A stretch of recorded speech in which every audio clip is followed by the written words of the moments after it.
It's Friday the 13th. Why did my voice crack? Ding! We gotta do that again. It's Friday the 13th. And it is my mother's birthday. Happy birthday, Mama. Happy birthday. And I wish you many, many more to come. My mom is 95 years old today. You hear me? 95 years old today. Born in 1929, right after the Great Depression. So she reaped the aftermath of the Great Depression. She got stories for days how they survived too, and you know, how the women had to be careful a lot of times. And that's why I listen to the older generation. You know, 95 years old, she's got a lot of insight on what is going on and what people are going to go through. Or have been through, not going through, but what people have been through. But welcome, y'all, to Lovely J Podcast. I'm Coco, and got a great topic for us while I'm cooking. I'm doing some chicken stew, y'all. Have not done a chicken stew since back in my biological daddy day. When he used to hang out here with me, that's when we used to have chicken stews and things like that. But I ain't done one since he passed. And now I have the opportunity to do one. So let me tell y'all what I got. I got some chicken boiling over there. I already put my little baby carrots in it because it ain't got much longer. And I got some celery here that I'm finna clean up, get them strains off of it, and put them in the pot. Now, Mama she likes celery. She eats celery just like it is, cooked. She just always liked celery. And I remember her chicken stews used to be, it used to be, had the thickening on it, like the roux, like the flour roux. And stringy chicken. So I decided the best part of chicken to do for that was just to do the whole leg quarters. Like I do at Thanksgiving time. I'll pull out leg quarters. Because they have more flavor when it comes down to doing stews and things. Yeah, let's see here. Where is? Yeah, I know I put it over here. Just got some Amazon mail. Think it's my phone charger. Okay, so I'm just gonna scrape down on these. On the celery to get those stringy parts off, because y'all know when you're chewing, and then if you ain't got no teeth, you get to pulling on these things, and you just about get choked with that string on there. Well, that's because you're supposed to get it off, or you can leave it on. It's up to you. You got good teeth, keep it on there. Use your teeth. But if you like mine and you got a sham shack mouth, take it off, take it off, take it off. Yeah, so let me tell you what I want to talk about. Y'all know that school shooting that happened, the last one that has been on in the news. The 14-year-old did it. Now, I'm not going to call his name and all that stuff because he is 14 years old. They did say he was a troubled teen. They say he was a troubled teen. But this has prompted many people to start doing these so-called things called the final note.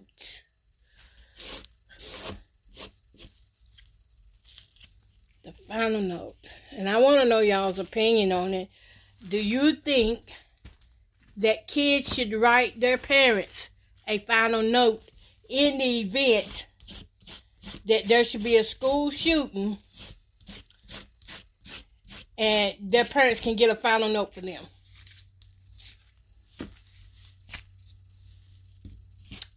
And that's what my question is. Do you think that students should do that? I'm going to tell you off the gate. Now, y'all know me. I believe in speaking life and all that. I do not believe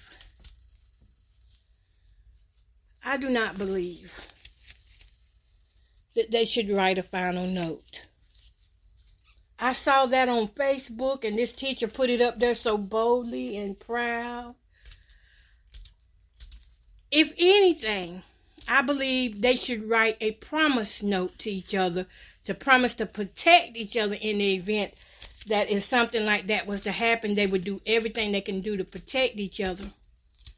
But far as writing a final note as in their last goodbyes, no, that's got to be more traumatizing on students than anything. And why are we convincing them to die or that they're going to die?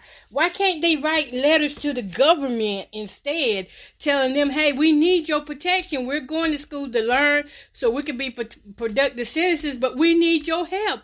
We need your protection. That would have been a more appropriate note, not to the parents that they're going to die.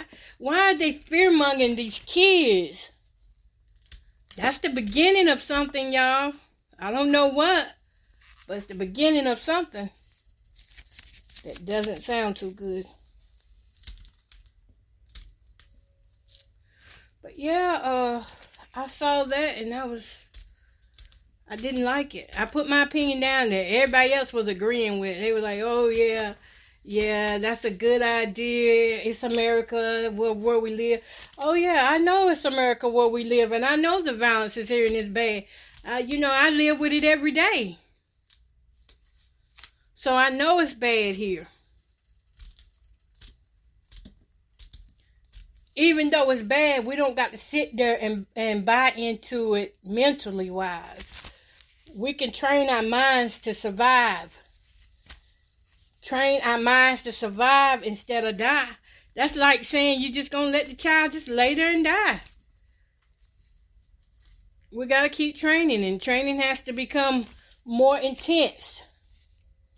The training of how to survive must be more powerful than the thought of I'm going to die.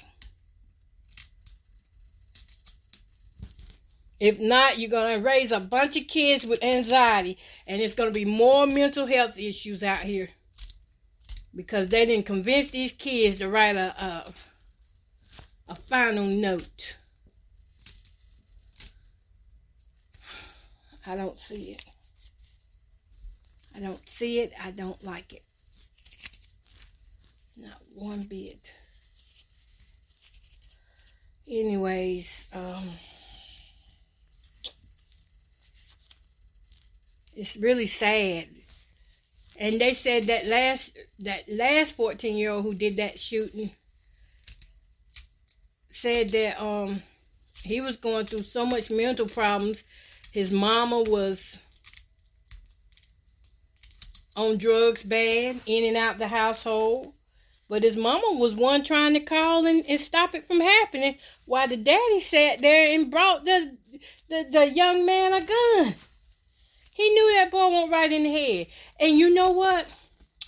The FBI was already watching them, so I'm trying to understand, how did they get past the FBI like that? Unless that young boy was part of their experiment. Don't let the FBI and the CIA fool you now, because they have these experiments too that they let go on like this. Most of those mass shooters were part of the experiments from the CIA and the FBI. Those are two different agencies, but both agencies can be corrupt at times. The FBI had already been to their house because they suspected that, they saw where he was watching things on about school shootings, and they saw where he had been, posting online about it. Uh-oh. I know that pant is not trying to trip over there. They saw where he was doing all that, went out there to his house, visited him, and his father. And his father, of course, is going to say what he think is best at the time. Anything to keep his child from going to jail and looking bad. So he puts that talk up, oh, I don't know, I'm going to do everything I can on my end. And then goes out and buys a gun for this young man. An AR-15. Assault rifle. Ain't no way I would get my son a gun and I see he having issues. And if he being bullied, then you gotta watch it. That's why I tell you, bullies, y'all better stop. Because, see, y'all people out here bullying people, you don't know how much that person can take. And I know you want them to take all of it so that they can, harm themselves. But what ends up happening is the bully ends up harming innocent people. Y'all think the government don't know that? Okay, let me get off the government. Because I don't need them coming after me. If this child was bullied like that, there should have been some type of help available. I don't think the schools do enough when it comes down to bullying and harassment. I know they don't do enough. What do? They might shuffle teachers and principals around, move them to another area to teach it, but other than that, they don't take it seriously. And then they have certain picks at school. We gotta stop the certain picks, take care of certain ones, advance certain ones, and other ones depending on the family background. Let's hold them back as much as we can. Let's stop them from learning. But newsflash, what God has for them, they're gonna learn anyway. Whether you teach it to them or the Holy Spirit teach it to them. If God has a plan for that child's life, you can't stop it. He qualifies the unqualified. And that's what these schools don't realize. That's why you see some of these football players and basketball players who have exceeded and done well, and you hear them talk about they came from a background where they didn't have nothing, a background of poverty and all that. And then you see them thriving out here now that they got older. You see them out here producing. Man. That was God's favor on their life. It had nothing to do with the education. It had everything to do with what God said they could have. That's what it had to do with. Okay, I'm going to move these. I got a lot of celery here because I told you, my mama likes celery. I hope she likes all of this.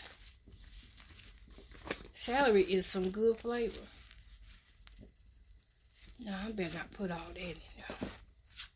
Oh, I got a plate full too. Let me just pull some of that back. I got potatoes to dice. Go ahead and put these in here. Ooh.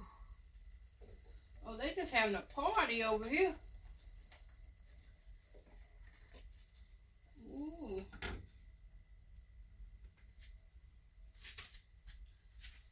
Oh, let's see. Potatoes. I do. Oh, I hope Jessica don't mind. I gotta use an onion at first.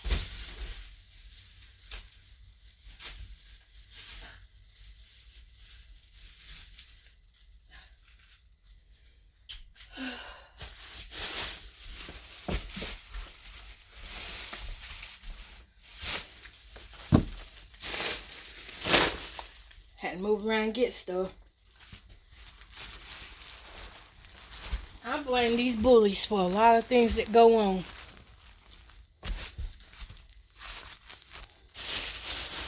Now, true enough, a person can decide whether they want to do right or wrong.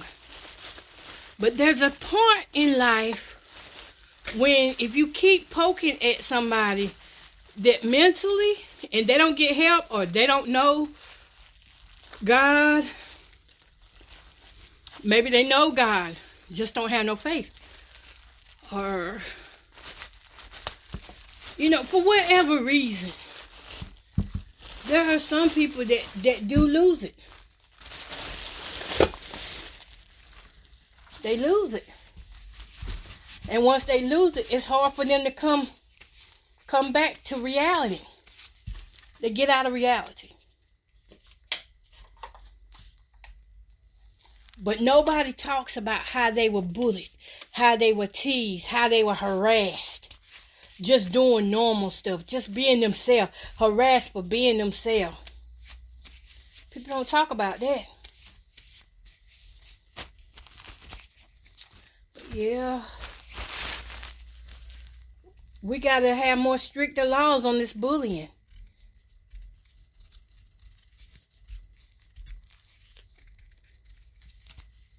And we do got to hold these teachers and guidance counselors accountable for doing their job. Part of their job is to make sure that these kids are okay. Above everything, make sure these kids are okay. What's the need in you teaching them something if they're not okay to receive it?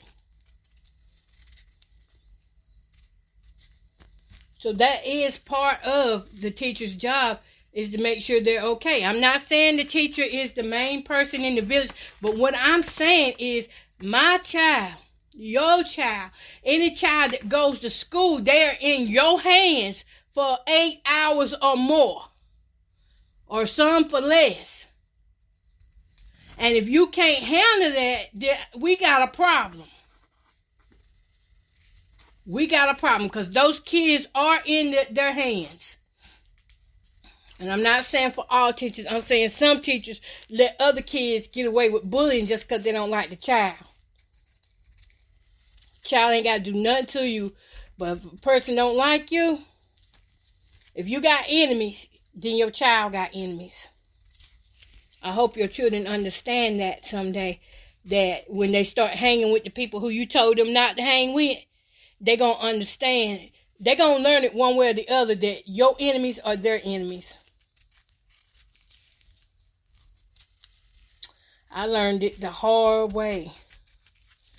I used to think, when my mama and daddy said they had a problem with somebody, and they'd be like, don't y'all go there? We get together and all of us would go bouncing our fast tails down there where they was at, where the problem makers was, thinking that we were doing something. Come to find out, those people treated us like crap. We thought we was in the midst of having, these good times and partying and things, being with the enemy, not realizing the enemy was setting us up the whole time.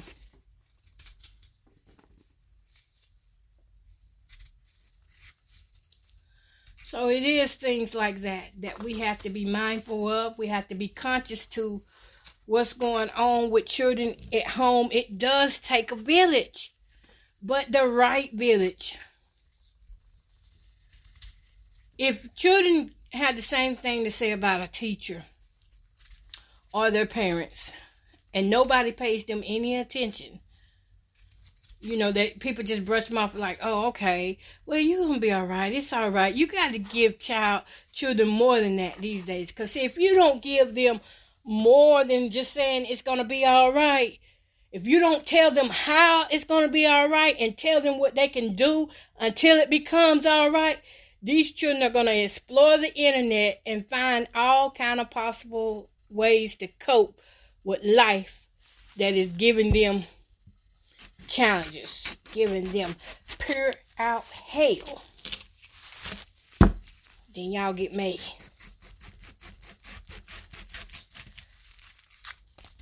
These guidance counselors need to stop brushing these kids off. I was talking to my daughter yesterday, and it hit me that these kids these days are nothing more than checks. Now, every once in a while, you're going to get a teacher who really wants to teach these kids, who really want these kids to get it, who really want these kids to learn, who want these kids to be productive in society. But other times, now I'm going to say that's probably a small percentage of teachers that's like that, who would go out of their way for their students, black, white, Hispanic, it don't matter what color. They just want to make sure that they're teaching them everything they know, the right thing. They're passing on to the next generation. Now, like I said, having said that, there are teachers out here who want to teach you everything they know. including their depressions, their anxieties. They wanted to teach you their hoism. Yeah. They want to teach you how they smoked cigarettes. I remember teachers I had who just couldn't wait to get out the door and smoke that cigarette at recess time. I grew up, I couldn't wait to get out the door and smoke the cigarette at recess. I thought it was cute to smoke cigarettes with my fingernails painted. And because I saw that's how they did it. They had their nails painted. I wanted mine painted too. For when I hold my cigarette. That was elementary. That was 3rd grade. And then again in 6th grade. And what did I grow up doing? Loving that same color.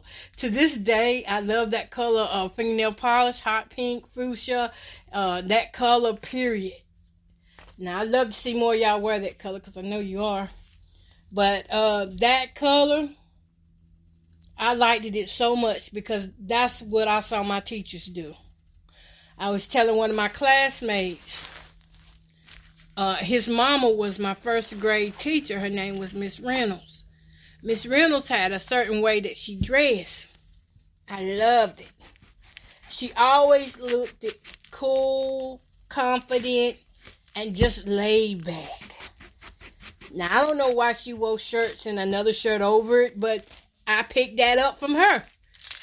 And I was in 1st grade. And to this day, you look at my pictures, you don't see me in too many tank tops, but you do see me in a lot of jackets. Because for me, that was a superior look. That meant I was about learning. I was about business. So that was a superior look for me.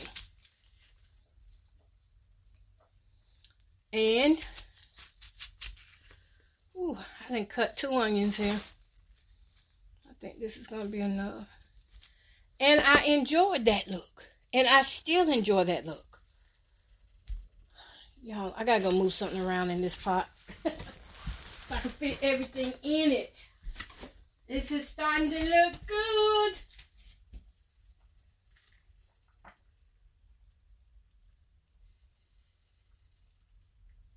Oh yeah, this is going to be good. Fall, this time of year, stools and all that. I'm going to get back on topic, but I got to try to pour this into the pot. At least get my taters in here so everything can get done at one time.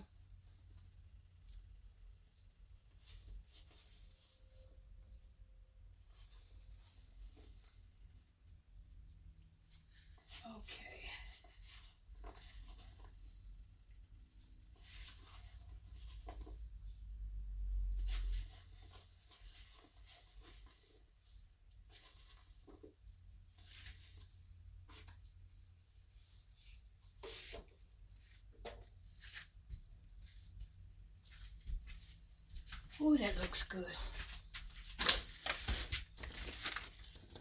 Let me add in.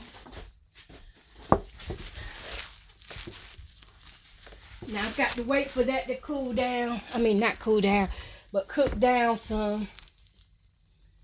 I got that pot full. Ooh, that pot is full.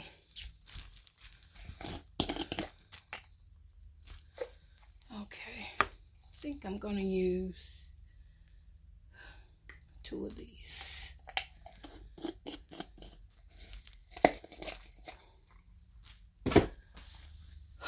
Okay, y'all, back to the Miss Reynolds story. Miss Reynolds was a good teacher, and I loved her. But she stood for teaching. She stood for seriousness, superior. She stood for wisdom. She was one of the teachers that wanted to teach, that wanted her students to get it. She didn't want to just stand up there and just be. If she ever had any problems in her life, she didn't bring it to work. That's what I'm saying. When she got to work, she was focused on her students. And I liked that. I loved that about her.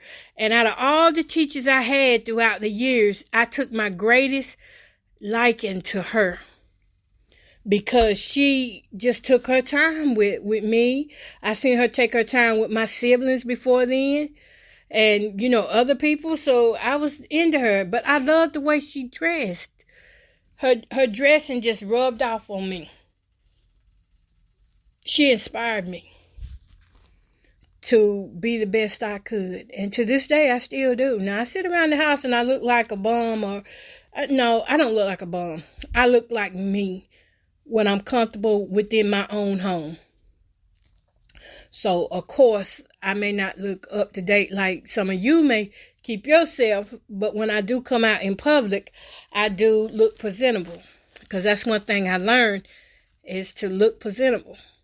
But we had teachers who taught you how to look presentable. If you came to school and your pants were falling down and you needed a belt, these teachers would go and find you a belt to put on. If you needed a hug, these teachers would give you a hug. Whatever they could provide, it wasn't just about being part of the system for them. It was about making sure that they were helping to raise and empower people with their knowledge and values. And it worked, because I grew up learning to love. Learning. I love that to this day. To this day, if you give me a good teacher, or it don't even got to be necessarily a good teacher, but someone who I can look at and I can see, oh yeah, they love their job. They not complaining about their job. They show up every day. It don't matter if the weight of the world on their shoulder, they showing up to work with a smile on their face and that one focus to teach these kids how to live out here in this cold, cruel world. And if people were picking on you back then, there were teachers who would stand up to the bullies and their parents. They would stand up to them. But nowadays, the teachers are looking laugh about what a child do to another child, because now we have more teachers that are familiar with the family. Back in the day, we had teachers that come in from out of town and different places to teach, so they didn't really know family members like that. But now we have teachers who are holding grudges because of something that happened to their family member back in the day, or may have just happened, and now they're trying to make your child pay for something somebody in your family did.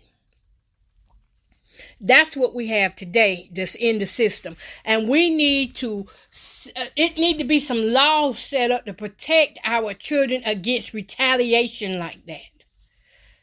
We need those laws. We need laws that are going to protect our kids from these bullying teachers, these bullying principals, bullying students, until these laws become stricter and we start seeing change. You're going to be creating monsters. Monsters. Most of the kids right now that do have manners, it's because they got a old school grandparent in their life. I'm not saying the parents not teaching, but I'm speaking on generation now.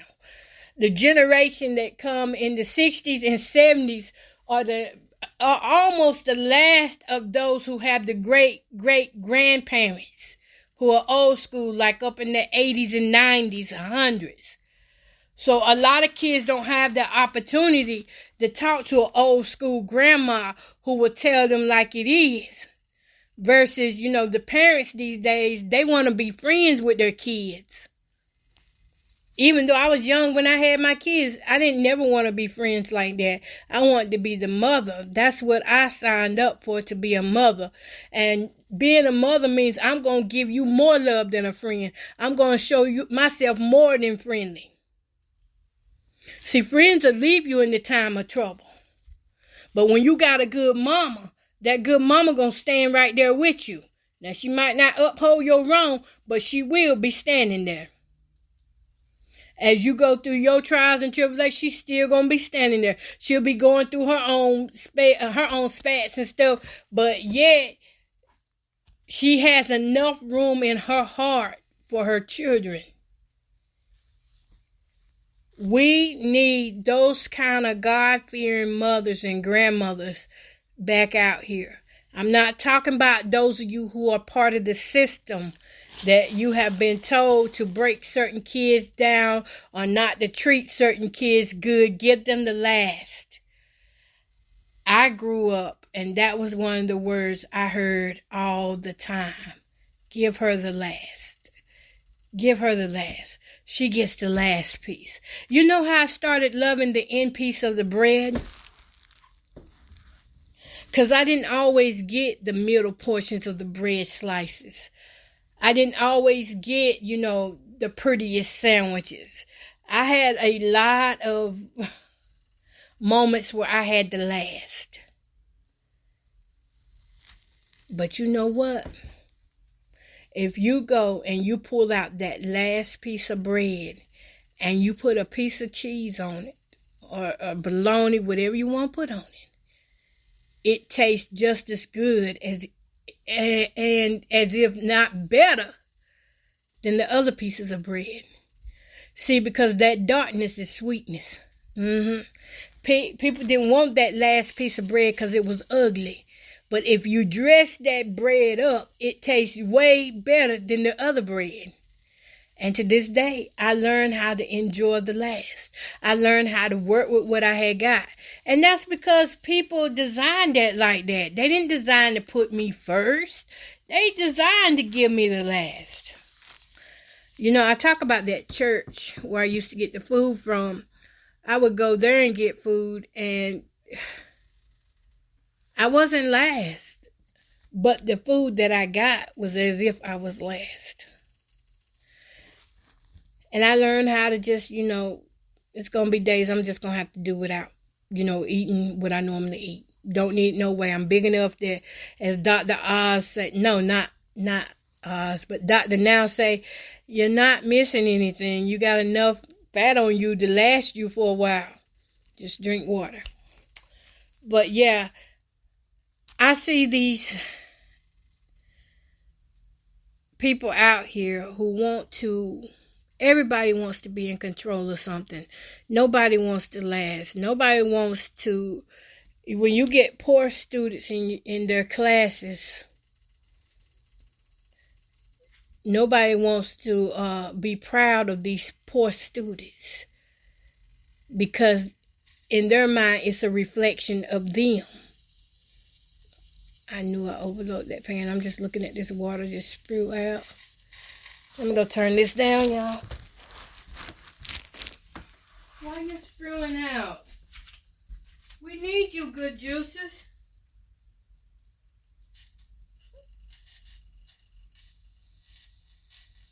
Turn this down till it cooks down a little bit. Let me see, what is this on? Okay, y'all, we're going over in here. Going in the living room. It's hot in this kitchen. And one thing about a stew, all you gotta do is put it on, let it do what it do. Get up out of the way. Get me a bottle of water. Got my comfy seat. Okay. Let me catch my breath a little bit.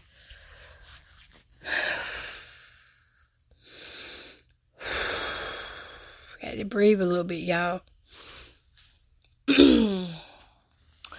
Okay. So, where was I at? I was saying that if a teacher gets a student who's poor in their class and they get a rich student too, who you think they're going to give the most attention to? Who do you think they're going to give the most attention to if they get a poor student in and a rich student? They're going to give the most attention to the rich student. You know why? And I've watched this for years. This is why. Because the teacher themselves has low self-esteem. The teacher themselves is in need, so they don't want to associate themselves with another person who's in need too. So they rather go to the person who's more upscale and can afford to take losses than to be with the one who is already lost, at a loss. That's why certain kids are privileged. Poor, low-income kids aren't privileged unless they have something to offer. If you have a gifted, low-income child, oh, they're going after that child. They're gonna bribe you with everything they can. If that child is good in athletics, whatever they are gifted in, they going after that child because they see that gift in that child. They know that child's gift will make room for them, and then that's when they take them under their wing, start training them to be like them, and that's when they grow up. And because they've been so much like them, they never had a chance to be themselves. And then you see them playing good out here, but you see them turn cocky and arrogant. And then you see them have this history of drug abuse now. Because they didn't get a chance to grow into that role. It was through into them. See, you can't fake the anointing. You can't fake the gifting. God knows the gift that he has given to each and every one of us. And if you see that child has a gift, your job is to help that child cultivate that gift, not skip steps in life that's going to help them when they're older. And that's what happens. The gifted sometimes gets to skip the steps. And when those steps are skipped, we see these children go haywire. They become beasts in society. They become, people who are dangerous. Psychopaths. Not all. But some can't handle it. They can't handle being rich. They can't handle being famous because the gift was not cultivated. The steps were skipped. And then you see them on the news. Such and such a person then did such and such a thing. Sad. Gifted but foolish. Gifted but arrogant. Talented but no direction. Talents and gifts, but no wisdom. No understanding of why you really have that gift. And that's what happens to some of the poor people. And then when they find themselves getting about bankrupt, they start talking about it. They talk about it. But young people, we need to help these young people grow into who they are supposed to become. Not who we want them to become, but who they are supposed to become. And we must hear them when they cry, even when they are silent. Do you know most young people aren't going to tell you what's going on in their life? It's not because they don't like you. It's because that's just how young people are. If you don't establish a relationship with young people, they will never tell you what's going on. Because that's how they are. That's who they are as they're growing up. They're learning who they can trust. And they're learning who they cannot trust. And you'll see this in little toddlers. Little toddler babies start teaching us. You pay attention to your child. That toddler will not go to somebody who they do not trust. You could take that same toddler, put it around a family member who has played tricks on that toddler when they was a baby. And that toddler won't go to that family member. But you take that same toddler and put him around a stranger. That toddler will get up in that stranger's arms and smile and laugh. Because they don't know who's holding them. At least they know it's not that family member who played that cruel joke on them. So you see, we gotta take into consideration what we're putting out here for these kids to pick up on.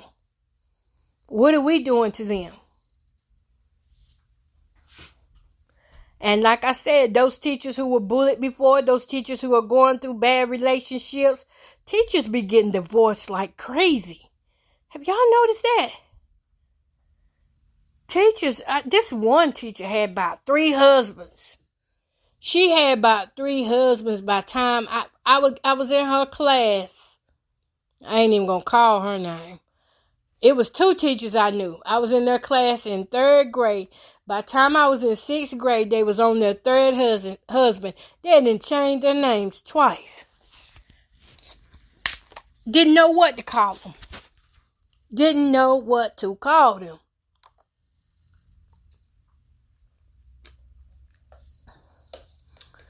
Because they have problems. They have issues too. So if we're going to treat one, we need somebody in place for the teachers and the leaders in the school too. So that we can keep a healthy balance. So they can stay balanced. If they come to work and they got a lot on their mind, somebody needs to be there for them too. Because we just can't take every teacher that's going through a problem and say, hey, come on, let's go.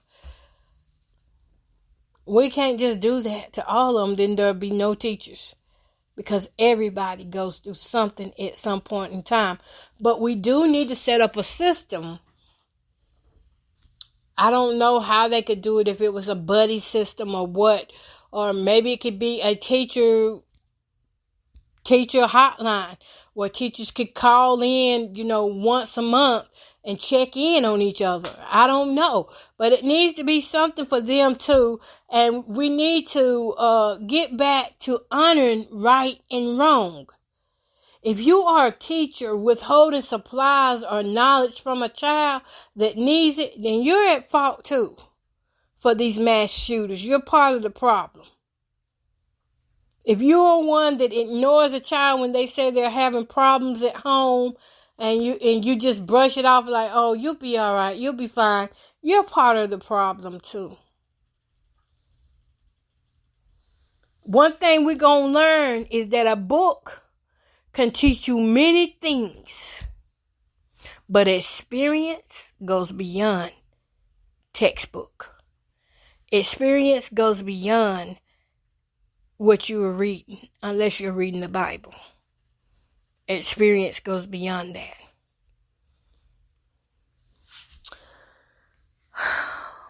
Yeah. Anyways, y'all, I just felt it was wrong, and this whole conversation came up because I saw what that woman put. Y'all, let me read what she put. I'm gonna try to find it and read it to you.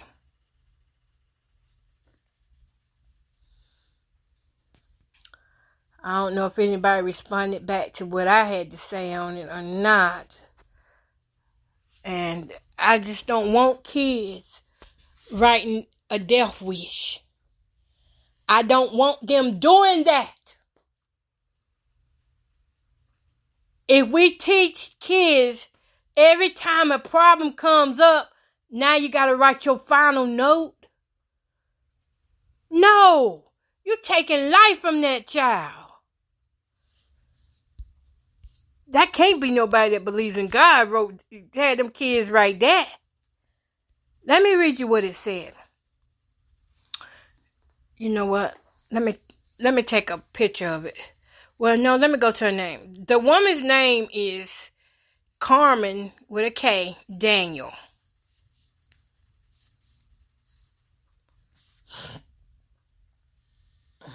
Okay. I didn't find her. Okay, I'm going to read you her whole letter. It wasn't a letter. It was a post on Facebook. Now, I don't know. Y'all weigh in the comments and let me know what y'all think about it in the chat. Let me know what you think about it. She said, unfortunately today, I had to have the talk with my students. And although they'll be entering adulthood soon, they're still my babies. We discussed our strategic escape route and plan in the event of an active shooter on campus. The fear in their eyes and endless questions left me in awe. And there's nothing wrong with allowing and being available to discuss tough topics. It's nothing wrong with that. I don't see nothing wrong with that part of what she wrote on her post. But then she goes on to say, They wanted to write a final note for me to store away just in case it's needed for their families in the event of a shooting. I allowed them to do so because it gave them a sense of comfort. This is America. I understand it gave them a sense of comfort, but it sounds like some of them kids already mental. If they already want to write a final note, most kids will want to know, how do I fight back? Not how do I help them take me out? I'm upset looking at this because no. We want life for our children. I don't want no teacher that cannot speak life into that child. Even though we know these situations are happening and it's possible that it can happen right here at home. But a final note? That's like final burial plan. That's like giving up on, on the hopes that we can learn how to prevent these mass shootings. That's giving in to the temptation to give up. So just lay there, just take it. Okay, he comes down the hall shooting. We'll just put a distance to the door. That's it. We already wrote our final note. So if we gotta go, we just gotta go. That's the way that kind of thinking sounds to me. No, they should have been writing out a plan, a promise to each other that if something should pop off, I got your back. That's what they should have been writing. If things start going south, if we hear pow, pow, I got your back. If I see you down, I'm going to do everything I can do to save you. Why can't they write a note or earn a certificate of CPR? But did that right there? No. They wanted to write a final note for me to store away. For you to store away, you are not God. You can store it away, but all you are doing is storing away something that a seed. If them kids knew the harvest of that seed they just wrote, they would not have wrote it. That's why I'm upset about that. That seed that does not speak life. That seed can come to pass because words have power. The final note? Come on now. Words have power. If you think it, it can happen. Whether you put it on paper or it's in your mind. That's why, the Bible be teaching us, if you're thinking about lusting, you have lusted. You've already done it. Whatever you're thinking about in your head, you've already done it. If you say you're free, you're free. If you say you protected, you protected. But this right here, y'all, it just, I know America is crooked. America is full of all kind of people with all kind of issues and all kind of corruption and all kind of laws that they don't even abide by themselves. The laws and the gatekeepers and all these people. That's why you got to put your trust in somebody can keep you. Even when you don't want to be kept, and his name is God. He gave his son for us. But I didn't like it. But let me read, before I get off of here, I'm going to read a couple of the comments.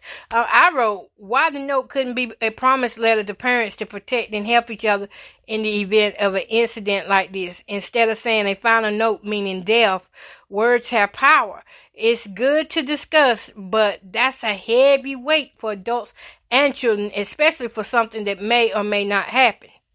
There's no guarantee that that's what's going to happen, but if you keep speaking it into your existence, you might speak it right on yourself. Okay, so these other people said, that is so sad. Nowadays, children can't be children. Another person says, I couldn't begin to imagine my kiddo writing me a goodbye letter, Lord. You're an amazing teacher. She can be an amazing teacher, but she's wrong on that. You are an amazing teacher. That's what they just kept writing. Lord, cover all the children wherever they are. Wow, this is insane, but so wise of you, friend. Wow. Man, the final note got my heart aching. It should be aching because she just allowed your child to put a seed out there of death. This is heartbreaking. I am in tears. This is so heartbreaking. Jesus, my Lord, cover all the babies. I don't like that seed. I don't like that. And this here is, and when you see this girl's face, she look like she's got some depression going on herself. But that's what I'm saying. When you get these teachers are not perfect. That's why I don't hold them up on pedals, because they're not perfect. And they are flawed individuals just like I am. They just went to school for a certain degree to teach on topics, and some of us didn't. But we must still consider that a lot of them are coming to work with depressions on themselves and anxieties. And that is influencing how they lead our children. It can determine whether they lead our children astray from real, true teaching, or if they lead our children on the straight road, the right road, the road to resilience. To be resilient, get back up. We saw what happened. Let's get back up. What can we do about it? How can we prevent this from happening to the next person? I got this project coming up that I'm going to start writing on very soon. And this project, I may just name it Project Resilience, because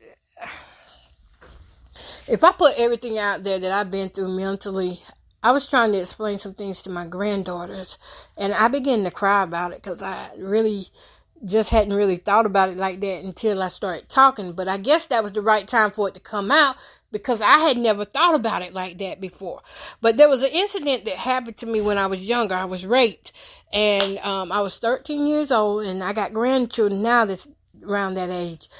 And I was telling them about how you have to be careful of your surroundings, your friends, who you're with, because sometimes people stay and help you, and other times people be so scared that they leave you. And in the midst of that trauma that happened to me, the past weekend before, I tried on a shirt, because I'm on that Mounjaro, right? Mounjaro head. And I finally fitted into this shirt that I had brought off of TikTok.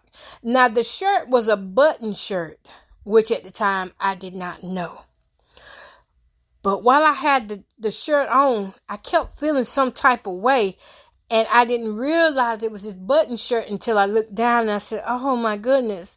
I done already took some pictures with the shirt unbuttoned at the bottom. And I began to button it.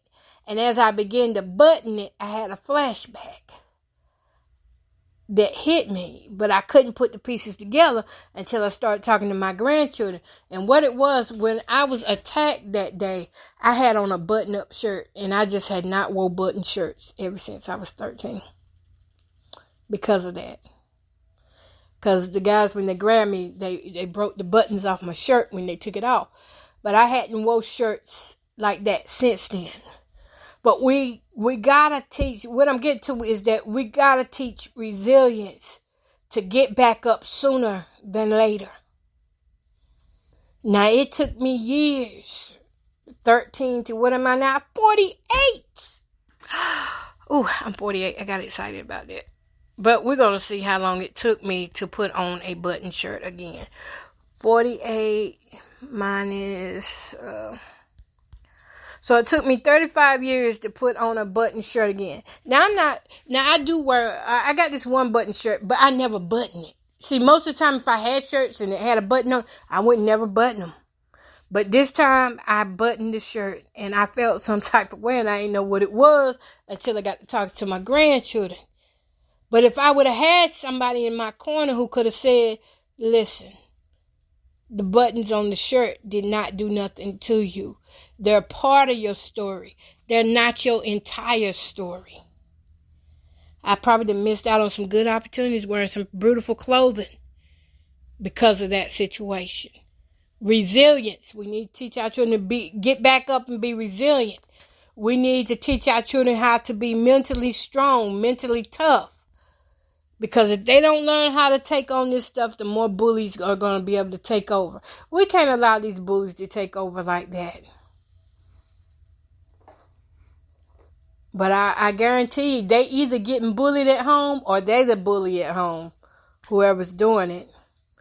But it's just a lot that we need to work on and take into consideration, that each one of us can do something to help somebody. And if you are giving to children, please don't give to them in vain. Don't give them gifts that would deter them from life. I know some people who like to give all kind of gifts and things, and kids interpret different. Teenagers interpret different from when they was a babies. We gotta have more love for one another. And quit spreading these seeds of doubt like that. I still want to agree with that. Now, y'all let me know what y'all opinion is. Do y'all agree with the final note? I just don't see it. I mean, maybe it might just be me. I understand that you got to prepare for your burials and things like that. And you might want to leave a final, your will and testament, and, might want to say little good things about people along the way. But just to do that, I don't know. That's my opinion, y'all, and I'm entitled to my opinion as you are to yours. Maybe it brought comfort to some. At the same time, it's still a seed, and you get to reap what you sow. That's principle. That means you can't take away from that, and you can't add nothing to that. If you're planting a seed of, well, I'm out of here. You very well may be. And like I said, that's different from a will and testament. Now, getting your affairs in order, that's different from just having these kids who are at the age where they don't really emotionally they have emotions, but interpreting emotions is very difficult when it comes down to these teenagers. And because they'll sit there and say, I know what I want. And they don't. They really don't know what they want. They just know what they have been through before, and it seems like what they want. But if they knew they were sowing into their life, they wouldn't put that. I'd rather sow into my life that I'm going to be able to stand and protect myself and protect others around me. Write that note.